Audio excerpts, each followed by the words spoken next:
আজকে আপনাদের সাথে খুবই মজাদার একটা ভর্তা রেসিপি শেয়ার করব। যে ভর্তাটা বানাতে আপনাদের খুব বেশি সময় লাগবে না, অল্প কিছু উপকরণ দিয়ে খুব সহজে এই ভর্তাটা তৈরি করে নিতে পারবেন। গরম ভাতের সাথে কিন্তু এই ভর্তাটা অসম্ভব মজা লাগে। তো আশা করছি আজকের এই ভর্তা রেসিপিটি আপনাদের অনেক ভালো লাগবে। রেসিপিটি ভালো লাগলে ভিডিওতে একটা লাইক কমেন্ট শেয়ার করে দিবেন আর আমার চ্যানেলটা সাবস্ক্রাইব করে সাথেই থাকবেন।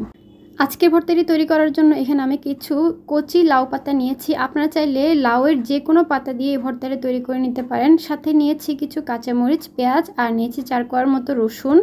এখন আমি ভর্তার উপকরণগুলো ভালোভাবে পরিষ্কার করে ধুয়ে কেটে নিব। আমার কিন্তু শাকটা ধুয়ে সুন্দরভাবে কেটে নেওয়া হয়ে গিয়েছে। আমি পানিটা খুব ভালোভাবে সারিয়ে নিয়েছি। এদিকে পেঁয়াজ আর রসুনটাও আমি খুব সুন্দরভাবে কেটে নিয়েছি। এখন আমি ভর্তার জন্য সবগুলো প্রিপেয়ার করে নেব। তো প্রথমে আমি শাকটাকে সিদ্ধ করে নেব। আমি সামান্য পরিমাণ পানিটা দিয়ে শাকটাকে সিদ্ধ করে নেব। পানিটা না দিলেও হয়, আমি অল্প একটু পানি দিয়েছি 2 টেবিল চামচের মতো। এখন আমি শাকটাকে খুব ভালোভাবে সিদ্ধ করে নিব। আমার কিন্তু শাকটা খুব ভালোভাবে সিদ্ধ হয়ে গিয়েছে। এখন শাকের থেকে যতটুকু পানি দিয়েছি এই পানিটা কিন্তু খুব ভালোভাবে শুকিয়ে নিতে হবে।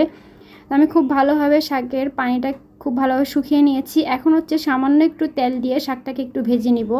আপনারা চাইলে তেলটা না দিয়ে ভাজতে পারেন। তেলটা দিয়ে ভাজলে কিন্তু এই ভর্তার টেস্টটা অনেক বেড়ে যায়, তাই আমি সামান্য একটু তেল দিয়ে শাকটাকে খুব ভালোভাবে ভেজে উঠিয়ে নিচ্ছি। শাকটা উঠিয়ে নেওয়ার পর এই সেম কড়াইয়ের মধ্যে আরও কিছুটা তেল দিয়ে প্রথমে আমি কাঁচামরিচটা হালকা একটু টেলে নিব, কারণ কাঁচামরিচ হতে একটু সময় লাগে, তাই প্রথমে কাঁচামরিচটা হালকা একটু টেলে নিব। কাঁচামরিচটা একটু টেলে নেওয়ার পর এর মধ্যে আমি রসুন আর পেঁয়াজটাও দিয়ে দিব। পেঁয়াজটা কাঁচা ভাব যাওয়া পর্যন্ত খুব ভালোভাবে একটু ভেজে নিব। একদম বেরেস্তার মতো করার প্রয়োজন নেই, কাঁচা ভাবটা চলে গেলে কিন্তু পেঁয়াজটা উঠিয়ে নিব। তো আমার পেঁয়াজটা ভাজা হয়ে গিয়েছে। আমি পেঁয়াজ আর কাঁচামরিচ আর রসুনটা উঠিয়ে নিয়েছি। এখন ভর্তাটা তৈরি করার পালা। তো আপনারা চাইলে সবগুলো উপকরণ একসাথে ব্লেন্ডারে ব্লেন্ড করে নিতে পারেন। আমি এই ভর্তাটা পাটাই তৈরি করব, কারণ আমার থেকে ব্লেন্ডারে ভর্তাটা বানালে বেশি ভালো লাগে না, তাই আমি সবগুলো একসাথে পাটাই বেটে নিব। তো প্রথমে কাঁচামরিচটা খুব ভালোভাবে বেটে নেওয়ার পর আমি শাকটাকে একটু মিহি করে বেটে নিচ্ছি।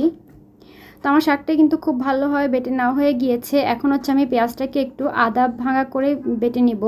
পেঁয়াজটাকে একটু গোটা গোটা রেখে বেটে নিলে কিন্তু ভর্তাটা খেতে বেশি ভালো লাগে, তাই আমি পেঁয়াজটাকে একদম মিহি না করে একটু গোটা গোটা রেখে পেঁয়াজটাও খুব ভালোভাবে বেটে নিয়েছি।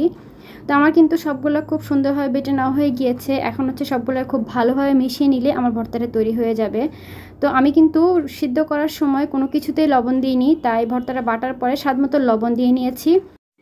আমার কিন্তু ভর্তাটা তৈরি হয়ে গিয়েছে। এই ভর্তাটা কিন্তু গরম ভাতের সাথে খেতে বেশি ভালো লাগে। আপনারা চাইলে একবার হলেও লাউ পাতা দিয়ে এভাবে করে ভর্তা তৈরি করে দেখবেন। আশা করছি আপনাদের অনেক ভালো লাগবে।